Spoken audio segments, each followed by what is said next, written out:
শুক্রবার দিন দুপুরবেলায় রান্না টান্না সেরে খাওয়া দাওয়ার পর ওপরে আসার পর দেখছি অঝোরে বৃষ্টি নেমেছে, কালো মেঘ করে এসছে। আর বৃষ্টি নামার পরেই তারপরে যখন বৃষ্টিটা কমে যায় ছাদে গেছিলাম, দারুণ লাগছিল ছাদের আবহাওয়াটা। ছাদে একটু হাঁটাহাঁটি করার পর নিচে চলে এলাম। এবার তো সন্ধে নামছে, তারপর গপুকেও পড়াতে বসতে হবে।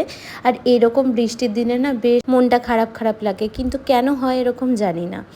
যাই হোক, সন্ধে বাতি জ্বালার পর তারপর চলে গেলাম চা বানাতে। গপু ভীষণ অজুহাত করছিল পড়তে বসবো না, তা আমি ওকে আরও কিছুক্ষণ টাইম দিলাম খেলার জন্য।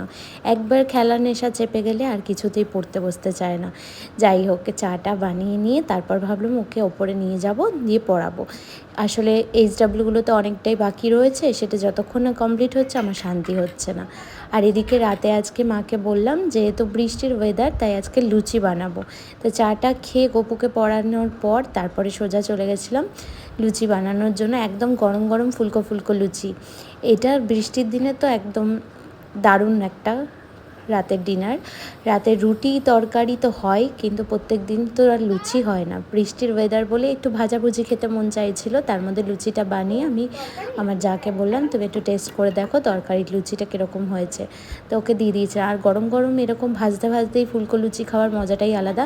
আমার হাজব্যান্ড সেই সময় বাড়ি ছিল না, যে কারণে ও থাকলে পরে তো টাওয়া টপ তুলে খেতে লেগে যায়।